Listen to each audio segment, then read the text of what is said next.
नाचू कीर्तनाचे रंगी, ज्ञानदीप लावू जगी, असा क्रांतिकारी संदेश देणारे आणि महाराष्ट्रातल्याच नाही तर भारतामध्ये प्रत्येक घराघरामध्ये जाऊन कीर्तनासारख्या प्रभावी माध्यमातून अंधश्रद्धेचे वाभाडे करणारे, कर्तृत्वावरची साथ देणारे असे राष्ट्रसंत नामदेव महाराज, राष्ट्रसंत कबीर महाराज, राष्ट्रसंत रविदास महाराज, राष्ट्रसंत नरहरी सोनार, राष्ट्रसंत कानोपत्रा, राष्ट्रसंत मीराबाई, राष्ट्रसंत गोरोबा काका, राष्ट्रसंत सेनाजी महाराज, शिव तुझे नाव ठेविले पवित्र, छत्रपती सूत्र विश्वाचे की, असा छत्रपती शिवरायांना वयाच्या 9व्या वर्षी छत्रपती हा किताब देणारे आज ज्यांचा विजयोत्सवाचा कार्यक्रम संपूर्ण महाराष्ट्रामध्ये उत्साहामध्ये साजरा केला जातो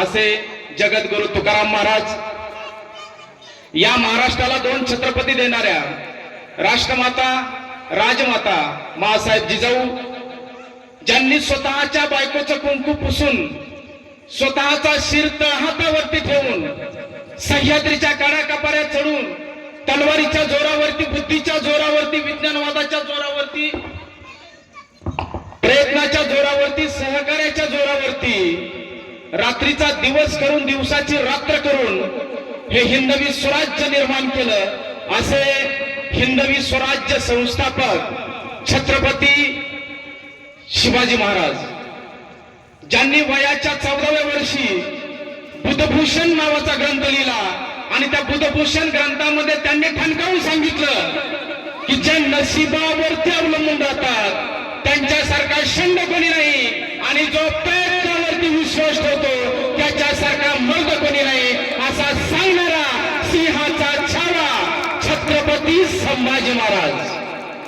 मन, बुद्धी आणि मनगट यांच्या जोरावरती आपण लोकाभिमुख असं राज्य निर्माण करू शकतो असा रयतेमध्ये विश्वास निर्माण करणाऱ्या राजमाता अहिल्यादेवी होळकर, ज्यांनी छत्रपती शिवरायांच्या समाधीचा शोध लावला, छत्रपती शिवरायांवरती पहिला पोवाडा लिहिला, छत्रपती शिवरायांची पहिली शिवजयंती साजरी केली आणि माझ्या भारतातल्या सर्व स्त्रिया शिकल्या पाहिजेत आणि त्या स्त्रियांच्या शिक्षणासाठी पहिली शाळा काढणारे त्या शाळेचे संस्थापक अध्यक्ष राष्ट्रपिता महात्मा ज्योतिराव फुले, मुलींच्या शिक्षणासाठी अक्षरशः समाजकंटकाचे आपल्या अंगावरती सेनाचे शिंतोड झेलणाऱ्या, दगडगोटे झेलणाऱ्या विद्येची खरी देवता सावित्रीबाई फुले, माणसातील राजा, राजातील माणूस, आरक्षणाचे जनक छत्रपती शाहू महाराज, पृथ्वी ही शेषाच्या मस्तकावरती तरलेली नसून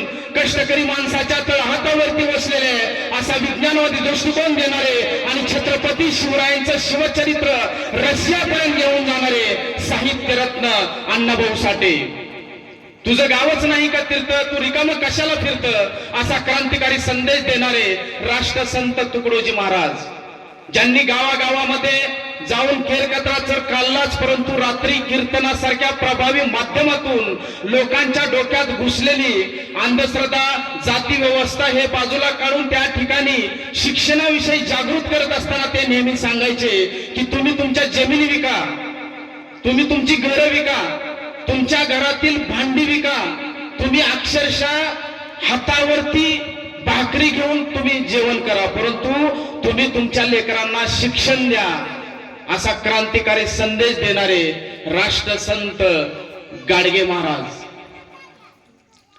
ज्यांनी छत्रपती शिवरायांचा आदर्श घेऊन हसत हसत फासावर लटकण्याचं काम केलं, ऐन तारुण्यामध्ये देशासाठी कुर्बानी देणारे शहीद भगतसिंग, शहीद राजगुरू, शहीद सुखदेव, 100 दिवस शरी म्हणून जगण्यापेक्षा 1 दिवस वाघ म्हणून जगा असा क्रांतिकारी संदेश देणारे आणि भारतीय संविधान लिहित असताना मला फारसे कष्ट सायास पडले नाहीत, कारण माझ्या समोर छत्रपती शिवरायांचं उभं स्वराज्य होतं असे सांगणारे भारतीय राज्यघटनेचे शिल्पकार भारतरत्न डॉक्टर बाबासाहेब आंबेडकर, ज्या ज्या महामानवांनी, ज्या ज्या महान स्त्रियांनी आपल्या आयुष्यातील वर्ष, वर्षातील महिने, महिन्यातील तास, तासातील मिनिट, मिनिटातील प्रत्येक क्षण दिला त्या सर्व महामातांना आणि त्या सर्व महापुरुषांना आपल्या सर्वांच्या टाळ्यांच्या गजरामध्ये मी या ठिकाणी प्रथमतः अभिवादन करतो। आज शिवजयंतीच्या निमित्तानं बरंगाव या ठिकाणी शिवजयंती एकदम उत्साहामध्ये या ठिकाणी साजरी होत आहे आणि आज ज्यांच्यामुळे मला या ठिकाणी येण्याचं भाग्य लाभले असे आमचे भाऊजी अभिमान जाधव साहेब, तसेच सर्व आयोजक मंडळी आणि समोर असणारे छत्रपती शिवरायांच्या शिवभक्तांनो, जगद्गुरु तुकाराम महाराजांच्या वारकऱ्यांनो आणि आमच्या भाऊजींच्या बाबतीत जर तुम्हाला सांगायचं म्हटलं तर ते शेतीमध्ये वेगवेगळ्या प्रकारचे प्रयोग करतात। त्यांचा आदर्श घेऊन आजूबाजूच्या शेतीमध्ये कितीतरी लोकांनी अशा नवीन नवीन योजना करण्याचं काम केलं। असे तरुण तुमच्या गावामध्ये आहेत, त्यांच्या बाबतीत बोलायचं म्हटलं तर भरपूर आहे। आणि तुम्ही जे काय तरुण लोक आहात, छत्रपती शिवरायांची शिवजयंती विचारांचा जागर तुम्ही या ठिकाणी घालताय, तर सर्व शिवभक्तांचे मी मनापासून कौतुक आणि अभिनंदन या ठिकाणी करतो। सळसळत रक्त शिवबाचं भक्त, सळसळत रक्त शिवबाचे भक्त, कपाळी भगवा टिळा, नाद करायचं नाही, बरमगावच्या शिवजयंतीचा नादच कुळा, बरमगावच्या शिवजयंतीच्या आयोजनाचा नादच खुळा। अरे आलं आलं वादळ, कोण आडविल ह्या वादळा, अरे आलं आलं वादळ, कोण आडविल ह्या वादळा, आलाच कुणी आडवा तर त्याचा आम्ही वाजवू फुगळा, नाद करायचं नाही, बरमगावच्या शिवजयंतीचा नादच खुळा। अरे जिजाऊंच्या संस्कारामावर कधी देणार नाही दगा, पाठीमागून वार करणाऱ्यांनो एकदा समोर पण येऊन बघा, नाद करायचं नाही, या बरमगावच्या शिवजयंतीचा नादच खुळा, नादच खुळा। छत्रपती शिवाजी महाराज, आपण जर जगाचा इतिहास लिहायचा म्हटलं, महाराष्ट्राचा इतिहास लिहायचा म्हटलं, देशाचा इतिहास लिहायचा म्हटलं तर छत्रपती शिवाजी महाराज या 3 अक्षरांना सोडून आपण कुठलाच इतिहास लिहू शकत नाही। ही ताकद छत्रपती शिवाजी महाराज या नावामध्ये आहे। शी म्हणजे शिवचरित्रातून आपल्याला शिकायचंय, वा म्हणजे शिवचरित्रातून शिकून त्यानुसार आपल्याला वागायचंय। आणि ज्यावेळेस तुम्ही शिवचरित्रातून शिवचरित्र शिकलात, तुम्ही आचरणामध्ये आणलं, शिवचरित्र वागलात, तर जी म्हणजे जिंका, हे जग जिंकल्याची ताकद, जग जिंकून घेण्याची क्षमता तुमच्या प्रत्येकामध्ये आल्याशिवाय राहणार नाही। ताकद जर कशाची असेल तर ती ताकद शिवाजी या नावामध्ये आहे, शिवचरित्रामध्ये ती ताकद आहे। जगातील जेवढे काय थोर विद्वान होऊन गेलेले आहेत, असा एकही विद्वान नाही की त्यांनी माझ्या राजाविषयी काय शब्द बोलले नाहीत, त्यांनी माझ्या राजाविषयी काय उद्गार काढलेले नाहीत। जगामध्ये जेवढे काय क्रांतिकारक झाले, जेवढे काय क्रांत्या झाल्या, जेवढे काय आंदोलनं झाली, जेवढे काय स्वातंत्र्यासाठी पेटून उठणारे जेवढे काय क्रांतीवीर होते, त्या सर्व क्रांतीवीरांनी माझ्या राजांचा आदर्श घेऊन गुलामीच्या बेडूतून मुक्त करण्यासाठी स्वातंत्र्याच्या अनेक लढाया लढलेल्या आहेत। आणि छत्रपती शिवाजी महाराज ज्यावेळेस जन्मले आणि छत्रपती शिवरायांचं चालतं बोलतं विद्यापीठ म्हणजे राष्ट्रमाता मासाहेब जिजाऊ होत्या आणि राष्ट्रमाता मासाहेब जिजाऊंचे संस्कार छत्रपती शिवरायांवरती होते, शहाजी राजांचे संस्कार छत्रपती शिवाजी महाराजांवरती होते, तुकोबारायांची कीर्तनं छत्रपती शिवाजी महाराज बालवयामध्ये ऐकत होते। म्हणून तर छत्रपती शिवाजी महाराजांच्या डिक्शनरीमध्ये इम्पॉसिबल, अशक्य हा शब्द महाराजांच्या डिक्शनरीमध्ये नव्हता। कितीही मोठे संकट आली, कितीही मोठ्या संकटाला सामना करण्याची ताकद त्यांच्याकडे होती। त्याचं कारण जर काय असेल तर त्यांची लहानपणी झालेली जी काय जडणघडण होती, ती जडणघडण त्याला कारणीभूत आहे। मासाहेब जिजाऊंचे संस्कार होते, छत्रपती शहाजी राजांचा विचार होता आणि जगद्गुरु तुकाराम महाराजांची संगत होती। आणि बालवयामध्ये ह्या गोष्टी खूप महत्वाच्या आहेत। राष्ट्रमाता मासाहेब जिजाऊंनी छत्रपती शिवाजी महाराजांना वर्तमानात जगायला शिकवलं। आज आपण बघतोय की पाश्चिमात्य देश आपल्यापेक्षा कितीतरी पटीने पुढे जातात, प्रगती करतात, त्याच्या पाठीमागची कारण आपण बघत नाही। कारण ते लोक वर्तमानात जीवन जगतात आणि वर्तमानात जीवन जगण्याची कला ही हजारो वर्षापूर्वी भारतातली आहे. ती कला माझ्या राजाने अवगत केलेली होती. ती कला राष्ट्रमाता मासाहेब जिजाऊंनी अवगत केलेली होती. कारण माझा राजा छत्रपती शिवाजी महाराज हे प्रत्येक क्षण वर्तमानात जगत होते. प्रत्येक क्षण वर्तमानात जगत होते. कारण वर्तमानामध्ये जीवन जगण्याच्या कलेमध्ये एवढी मोठी ताकद आहे. आज 2026 मध्ये शिवचरित्रातून आपण वर्तमानात जीवन जगण्याची कला जर स्वीकारली, आपण जर वर्तमानामध्ये जीवन जगलो, तर इथं बसलेले जेवढे काय वयस्कर मंडळी आहे त्यांना कधी बीपीचा त्रास होणार नाही, कधी कुठला आजार होणार नाही, कधी त्यांच्या आयुष्यामध्ये नैराश्य येणार नाही. आणि इथं बसलेले जेवढे काही विद्यार्थी आहेत ते विद्यार्थी उज्ज्वल भविष्याकडे गेल्याशिवाय राहणार नाही. ही ताकद जर कशाची असेल तर ती ताकद म्हणजे वर्तमानात जीवन जगण्याच्या कलेमध्ये ताकद आहे. आपल्याला शिवचरित्रातून जे शिकायचंय तर ते आपल्याला हे शिकायचंय, कारण वर्तमानात जीवन जगण्याची कला आपल्यासाठी खूप महत्वाची आहे. आपण काय करतोय, फक्त भविष्यासाठी स्वप्न बघतोय, भविष्यासाठी ध्येय बघतोय, परंतु त्या स्वप्नासाठी त्या ध्येयासाठी आज मी वर्तमानामध्ये काय करतोय हे खूप महत्वाचं आहे. आज मी वर्तमानामध्ये कुठली कृती करतोय, आज मी वर्तमानामध्ये काय कर्म करतोय, आज मी वर्तमानामध्ये ध्येय जे ठरवलेलं आहे त्या ध्येयासाठी मी घाम गाळतोय का, रात्रीचा दिवस दिवसाची रात्र मी आज करतोय का, हे तपासणं खूप महत्वाचं आहे. ते माझ्या राजानं केलं. माझ्या राजानं स्वप्न बघितलं स्वराज्य निर्मितीचं. माझ्या राजानं ध्येय बघितलं की इथल्या रयतेला मला मुक्त करायचंय आणि रयतेला जर मुक्त करायचं असेल तर आपल्याला स्वतःचं राज्य निर्माण केलं पाहिजे. आणि माझा राजा वर्तमानात जगला आणि माझ्या राजाकडे वर्तमानात जीवन जगण्याची कला अवगत होती. म्हणून माझ्या राजांच्या चेहऱ्यावरती तेज होतं, माझ्या राजांच्या चेहऱ्यावरती आनंद होता. माझ्या राजांच्या तोंडातून निघणारा प्रत्येक शब्द हा माणसं जोडणारा होता. एकदा महाराज जर एखाद्याच्या कानात बोलले तर तो माणूस हा फक्त आणि फक्त राजांचा होऊन जायचा. ही ताकद जर कशाची असेल तर ती वर्तमानात जीवन जगण्याच्या कलेमध्ये ताकद आहे. आज मी या ठिकाणी बोलण्यासाठी उभा आहे आणि माझं मन जर भूतकाळात रमत असेल किंवा मी भविष्य काळाचा वेध घेत असेल तर वर्तमानात मला तुम्हाला जे काय बोलायचंय ते मी प्रभावीपणे मांडू शकत नाही. आणि तुम्ही या ठिकाणी मला ऐकायला थांबलेले आहेत आणि तुमच्या आयुष्यामध्ये काय गत आयुष्यामध्ये भूतकाळात काय गोष्टी होऊन गेलेल्या असतात आणि तुमचं मन जर भूतकाळात रमत असेल आणि भविष्य काळाचा फक्त वेध घेत असेल आणि तुम्ही शरीरानं फक्त इथं आहेत परंतु मनानं जर तुम्ही वर्तमानात जर नसाल तर मी काय बोलतो हे तुमच्या लक्षात येणार नाही. त्यासाठी मी वर्तमानात राहणं गरजेचं आहे. आणि तुम्ही इथं बसलेले सर्वजण जे आहेत ते सर्व जर वर्तमानात राहणं खूप आणि खूप महत्वाचं आहे. कारण वेळेसारखं महत्व कशालाच नाही. माझ्या राजानं वेळेला खूप महत्व दिलेलं आहे.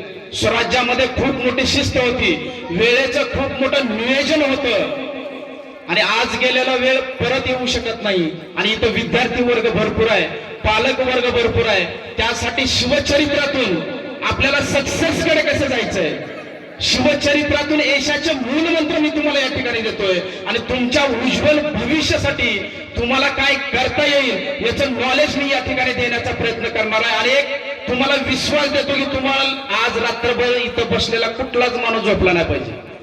मी तुम्हाला आज झोपू देणार नाही, कारण ते मी झोपू देणार नाही. महाराजांचे विचार तुम्हाला झोपू देणार नाही. तुम्ही त्या गोष्टीबद्दल विचारच करणं खूप गरजेचं आहे. आता गेलेली वेळ आपल्याकडे परत कधीच येणार नाही. कारण ज्याला वेळेचं नियोजन कळालं त्याने इतिहास घडविला. आणि आज तुमच्या मनामध्ये शब्द पेरण्यासाठी मी आलोय की आज माझा जन्म हा इतिहास घडविण्यासाठी झालाय आणि मी इतिहास घडवूनच मरणार आहे. आणि त्यासाठी आपण वर्तमानात जीवन जगणं खूप महत्वाचं आहे.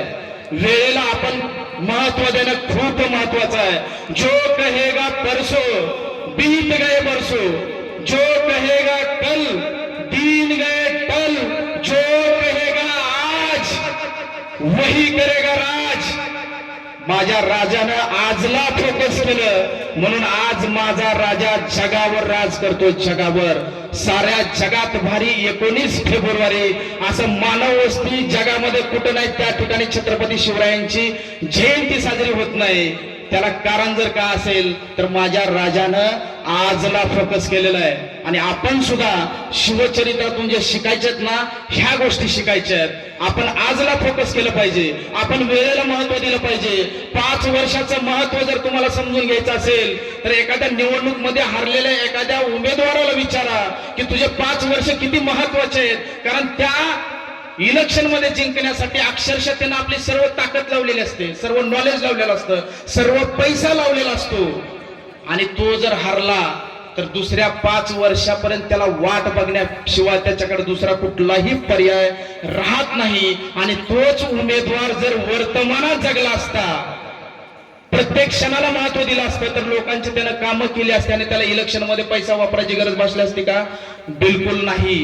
आणि 1 वर्षाचं महत्व एखादा 10वी मध्ये नापास झालेला विद्यार्थी असेल, 12वी मध्ये नापास झालेला विद्यार्थी असेल, एखादा MBBS नापास मध्ये झालेला विद्यार्थी असेल, एखादा इंजिनिअरिंग मध्ये नापास झालेला विद्यार्थी असेल, त्या नापास झालेल्या विद्यार्थ्याला विचारा तुझं MBBS चं महत्व किती वर्ष महत्वाचं आहे, तुझं इंजिनिअरिंगचं वर्ष किती महत्वाचं आहे. कारण त्याचं MBBS पूर्ण होण्यासाठी त्याच्या आई वडिलांनी अक्षरशः 10% पैसे काढलेले असतात, जमिनी विकून त्याला शिक्षण दिलेलं असतं, नातेवाईकांकडून उसने घेऊन त्याला शिकवालेले असतात. आणि आई वडील आपल्या लेकराला सांगतात की तुझी सगळी सुख माझी आहेत, तुझे सर्व दुःख आहे ते माझं आहे, आणि आमची जी सर्व सुख आहेत ना ती सर्व सुख तुझी आहेत बाळा, तू शिक, तू शिकलं पाहिजे.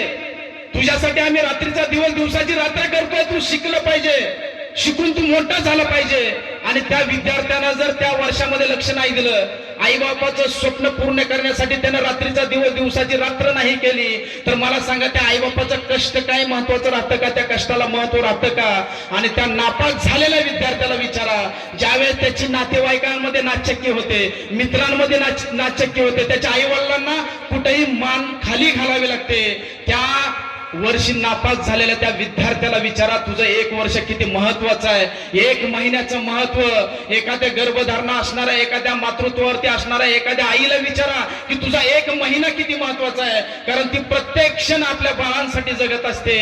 1 दिवसाचं महत्व त्या एखाद्या बेरोजगाराला विचारा की त्या बेरोजगाराला आज रोजगार भेटला नाही, आणि आज रोजगार नाही भेटल्यामुळं अक्षरशः त्याच्या घरातील लहान मुलं, आई वडील, पत्नी अक्षरशः अन्नाचा कण पोटात नसल्यामुळं त्यांना उपाशी झोपावं लागतं. आणि अन्नाचा कण पोटात नसल्यानंतर आपल्याला झोप सुद्धा लागत नाही.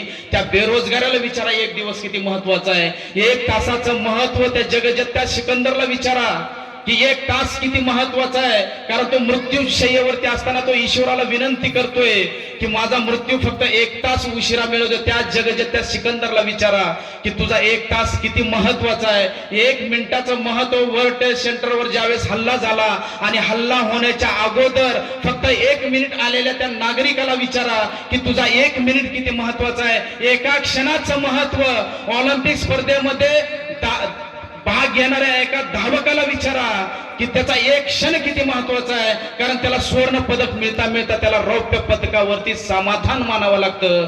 त्या धावकाला विचारा की तुझा 1 क्षण किती महत्वाचा आहे. त्यामुळं वर्तमानात आपण जगणं खूप गरजेचं आहे. कारण माझ्या राजानं ते केलेलं आहे. माझा राजा वर्तमानात जगत होता म्हणून माझ्या राजानं स्वराज्य निर्माण केलं. माझा राजा वर्तमानात जगत होता म्हणून माझ्या राजानं आई बहिणींचं रक्षण केलं. आणि माझा राजा वर्तमानात जगत होता म्हणून सगळ्या जगाला हेवा वाटावा असं स्वराज्य निर्मितीचं काम माझ्या राजानं केलेलं आहे. आणि शिवचरित्रातून आपल्याला हे शिकायचं, आपल्याला प्रत्येक क्षण जगायचं, प्रत्येक क्षणात वर्तमानात आपल्याला जीवन जगायचंय, वेळेला आपल्याला महत्व द्यायचंय. आणि छत्रपती शिवरायांच्या शिवचरित्रातून यशाचा दुसरा मूलमंत्र मी तुम्हाला देतोय की छत्रपती शिवाजी महाराजांच्या शिवचरित्रातून आपल्याला एक शिकायचंय की आपलं नेतृत्व आपल्या स्वतःला करायचंय. छत्रपती शिवरायांवरती संस्कार माँसाहेब जिजाऊंनी दिले. नेतृत्व सुरुवातीला माँसाहेब जिजाऊंनी केलं, परंतु त्यानंतर छत्रपती शिवाजी महाराजांनी आपलं नेतृत्व स्वतः केलेलं आहे. आपला एक चांगला नेता आपल्याला म्हणता आला पाहिजे. एक चांगला नेता हा सन्मार्गाला लावतो, तर वाईट नेता हा वाम मार्गाला लावतो. आपल्यामध्ये एक जर वाईट नेता असेल तर आपल्यातला वाईट नेता आपल्याला सांगतो की आपण उशिरा उठलं पाहिजे. आपल्यातील वाईट नेता आपल्याला सांगतो की रात्री आपण उशिरा झोपलं पाहिजे. आपल्यातील वाईट नेता आपल्याला सांगतो की आपण पार्ट्या करणारेच मित्र जोडले पाहिजेत। आपल्यातला एक वाईट नेता आपल्याला सांगतो की आपण आळसामध्ये आपलं जीवन घालवलं पाहिजे। आणि त्या ठिकाणी जर आपल्यातला जर चांगला नेता जर आपण जागृत केला तर आपल्यातला चांगला नेता आपल्याला सांगतोय की आपण सकाळी लवकर उठलं पाहिजे, आपण व्यायाम केला पाहिजे, आपण अभ्यास केला पाहिजे, आई वडिलांच्या स्वप्नासाठी रात्रीचा दिवस दिवसाची रात्र आपण केली पाहिजे। हे चांगला नेता आपल्याला सांगतोय। रात्री आपण उशिरापर्यंत रील्स बघितले नाही पाहिजेत। हे चांगलं नेतृत्व, चांगला नेता आपल्या स्वतःला बनता आलं पाहिजे। एक प्राचीन काळातील कथा मी तुम्हाला या ठिकाणी सांगतो की एक आई होती आणि ती आई आपल्या घरातील मुलांना चांगल्या पद्धतीने सांभाळायची, चांगल्या पद्धतीने जीव लावायची। आणि त्या कुटुंबामधले जे काय वडील असतात ते वडील एक दिवस जंगलामध्ये जळण आणण्यासाठी जातात, लाकडं आणण्यासाठी जातात आणि हिंस्र प्राणी त्या वडिलांची हत्या करतात। आणि हत्या केल्यानंतर आपल्या घरातील कर्ता पुरुष गेलाय आणि कर्ता पुरुष गेल्यानंतर जो काय अन्न आपल्या घरामध्ये आणून देत होता ते अन्न मुलंबाळ खात होती आणि मुलंबाळ खाऊन ते उपजीविका भागवत होती। आणि अशा अवस्थेमध्ये घरातला कर्ता पुरुष गेलाय आणि कर्ता पुरुष गेल्यानंतर त्या आईच्या मनामध्ये विचार येऊ लागला की आपण स्वतः मारावं, ह्या मुलाबाळांना मारून टाकावं, जगण्यापेक्षा मरण परवडलं। अशा पद्धतीचे नाना प्रकारचे विचार त्या आईच्या मनामध्ये येऊ लागले आणि त्याच आईच्या मनामध्ये विचार आले की आपण आपल्या गुरूंकडे जावं। आणि अशा अवस्थेमध्ये जीवन जगणं फार अवघड आहे का असा प्रश्न आपण आपल्या गुरुला विचारावा। आणि ती त्या गुरुकडे गेली आणि त्या गुरुला विचारलं की गुरुजी, माझ्या घरातील कर्ता पुरुष गेलाय, जगावं की मरावं असा प्रश्न माझ्या समोर निर्माण झालेला आहे आणि अशा अवस्थेत जगणं खूप अवघड आहे का। आणि त्याच वेळेस त्या गुरुनं त्या आईला सांगितलं की तुम्ही जर चांगली मूल्य स्वीकारली, चांगले संस्कार जर तुम्ही अंगीकारले, चांगल्या मूल्यांचा जर तुम्ही अंगीकार केला तर तुमचा सुरुवातीपेक्षा शेवट हा सुखकारक होतो। आणि त्याच वेळेस आईची नजर आपल्या मुलांकडे जाते आणि आईची नजर आपल्या मुलांकडे गेल्यानंतर त्यावेळेस त्या आईच्या मनामध्ये विचार येतो की चांगल्या मूल्यांनी संस्कारित आपल्या मुलांना बनवणं, या देशाचा चांगला नागरिक बनवणं, यापेक्षा दुसरी चांगली गोष्ट कुठली असूच शकत नाही। दुसऱ्या दिवशी सर्वजण डोंगर चढण्यासाठी जातात आणि डोंगर चढत असताना ती आई त्या मुलांचं नेतृत्व करत असते आणि नेतृत्व करत असताना ती मुलं कधी कधी थकून खाली बसायची आणि खाली बसणाऱ्या त्या मुलांकडे बघून आई म्हणायची, अरे आपण बघता बघता त्या ठिकाणी पोहोचू सुद्धा। आणि थोड्या वेळाने ती डोंगरावरती पोहोचली आणि त्या रात्री आईने ईश्वराचे आभार मानले की आज मी माझ्या मुलांना मार्गात येणाऱ्या अडथळ्यांना पार करण्यासाठी जी चिकाटी आहे ती चिकाटी आज मी माझ्या मुलांना शिकवली आणि ती मुलं ती चिकाटी शिकलेत असं म्हणून तिनं ईश्वराचे आभार मानले। आणि दुसऱ्या दिवशी रोरवणारं वादळ येतं आणि रोरवणारं वादळ आल्यानंतर ती आई त्या मुलांना म्हणते, ते काळे ढग दिसतायत ना, ते काळे ढग, त्या काळ्या ढगांच्या पलीकडे भेदून पहा, तुम्हाला चमकणारा सूर्य दिसेल। आणि त्या मुलांनी त्या काळ्या ढगांच्या पलीकडे भेदून पाहिलं, त्यांना चमकणारा सूर्य दिसला।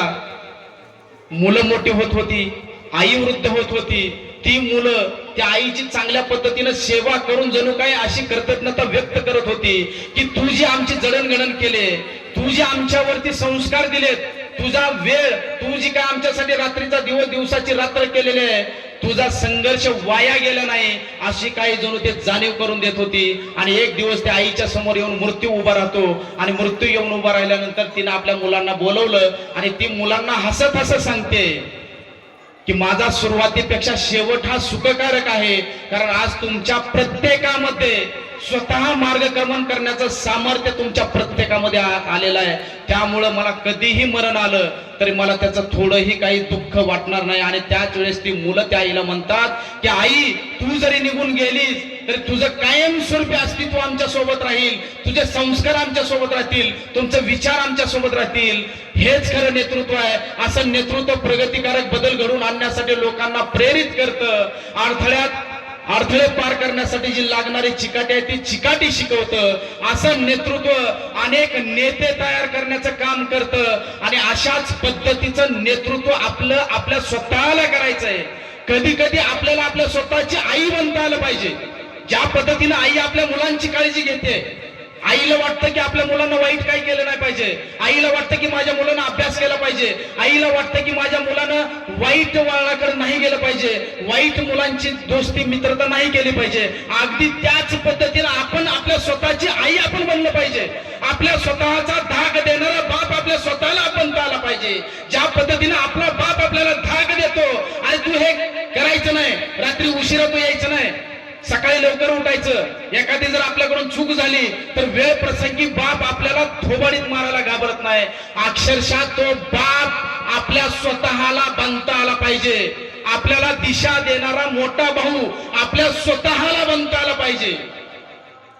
ज्याची आपण सेवा करतोय त्याचा शब्दही ओलांडता कामा नये मोठ्या भावाचा. असा लहान भाऊ आपल्या स्वतःला आपल्याला बनता आला पाहिजे. याच्या पुढे जाऊन सांगतो की आपल्या स्वतःचा मुलगा आपल्या स्वतःला बनता आला पाहिजे. ज्या पद्धतीनं म्हातारपणी मुलगा आपल्या आईवडिलांची काळजी करतो, अक्षरशः त्याच पद्धतीनं आपल्याला आपल्या स्वतःची सुद्धा काळजी घेता आली पाहिजे. आणि अशा पद्धतीचं नेतृत्व माझ्या राजानं केलेलं आहे.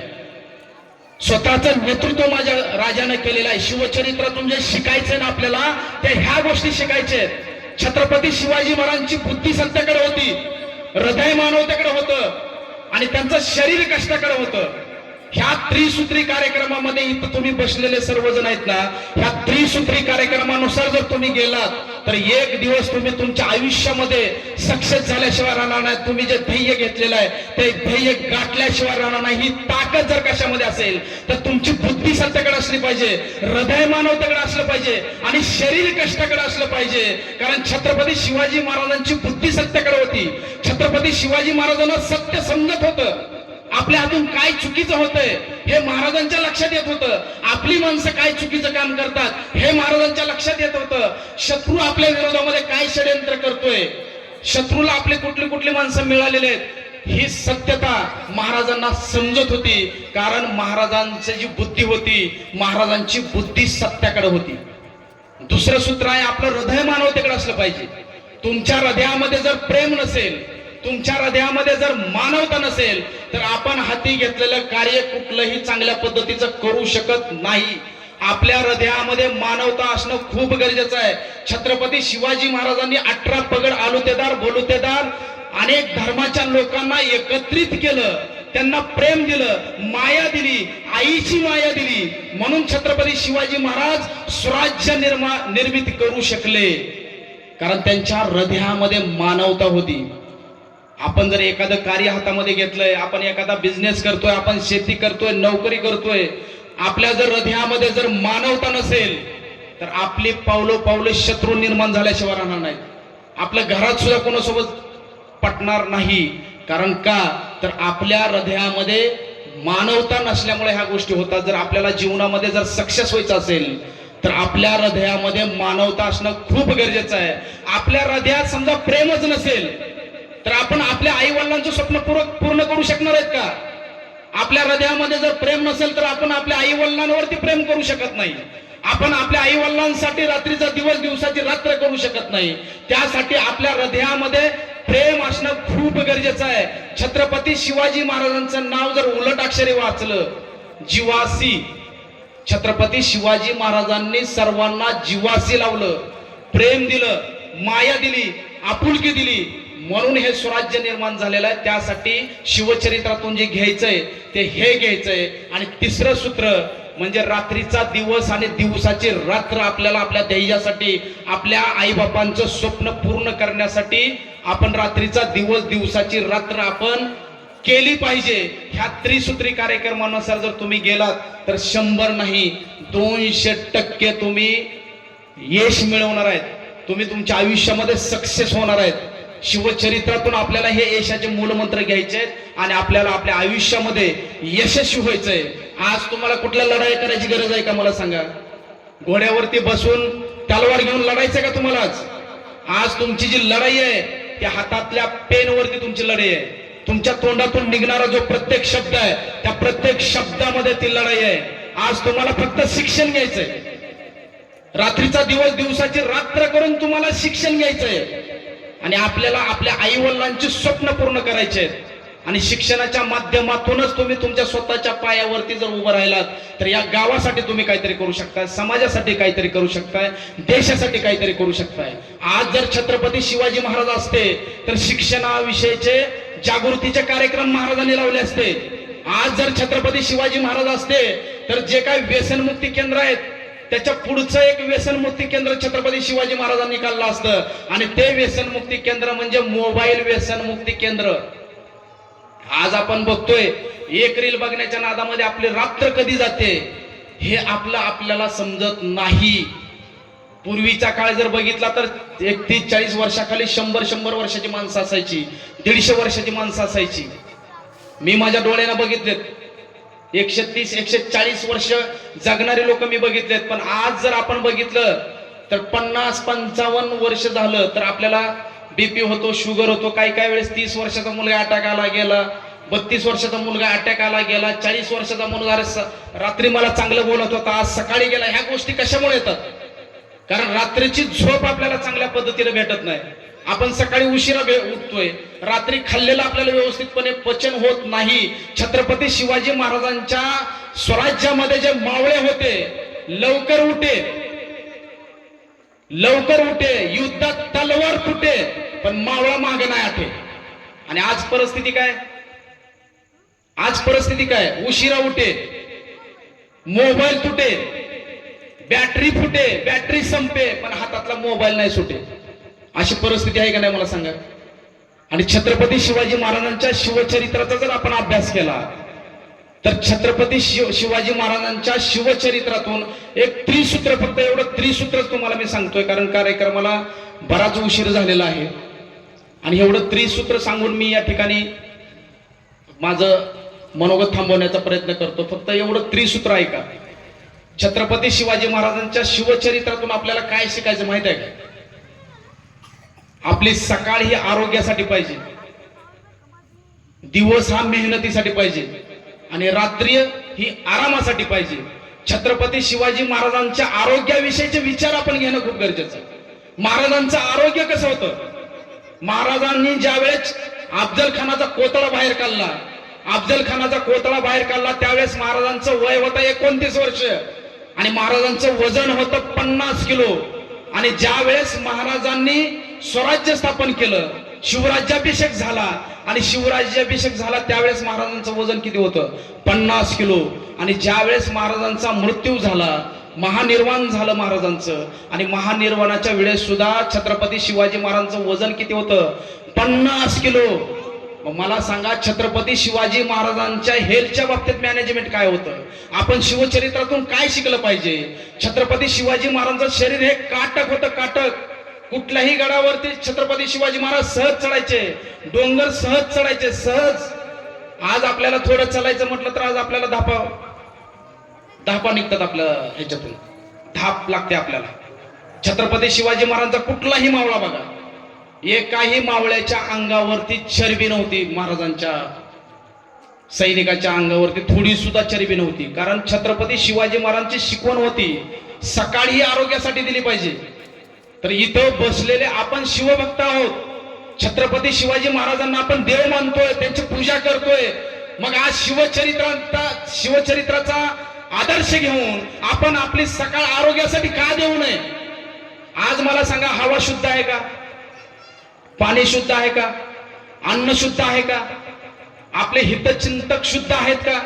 मोबाईल मध्ये विचार शुद्ध आहेत का? आपण जर एखादा कॉमेडीचा सीन बघालो त्याच्यामध्ये शुद्ध विचार येतात का? एखादा चित्रपट बघालो त्याच्यामध्ये शुद्ध आपल्याला सीन बघायला भेटतात का? म्हणजे अशा अशुद्ध वातावरणामध्ये आपण जर आपल्या आरोग्याकडे नाही लक्ष दिलं, आज आपण म्हणजे आपल्या घराचा कणा आहे. आज आपलं आरोग्य खूप महत्वाचं आहे. आज आपल्याला आपल्या आईवडिलांची स्वप्न पूर्ण करायचे आहेत, आपल्याला आपल्या मुलाबाळांसाठी काहीतरी करायचंय. मुलांनाही आरोग्यासाठी लक्ष देणं महत्वाचं आहे आणि आईवडिलांनीही स्वतःच्या आरोग्यासाठी लक्ष देणं गरजेचं आहे. म्हणून तुम्हाला सगळ्याला इथं मी हात जोडून विनंती करतोय की शिवचरित्राचा आदर्श घेऊन आपण सकाळी आरोग्यासाठी देणं खूप महत्वाचं आहे, खूप इम्पॉर्टंट आहे. आजच्या काळाला जर आपल्याकडे आरोग्य नसेल तर मला सांगा किती मोठ्या अडचणीला आपल्याला सामोरं जावं लागेल.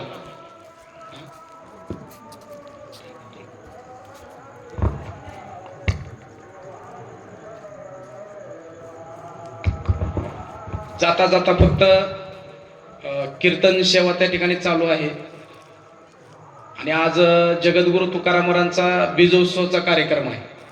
त्यामुळं मी व्याख्यान या ठिकाणी फक्त एक शेवटचं 1 मिनिटाचं गीत आहे, 1च मिनिटाचं, ते तुम्हाला ऊर्जा देण्यासाठी मी या ठिकाणी सादर करतो. ते गीत आपण प्रत्येकाने ऐकलेलं आहे.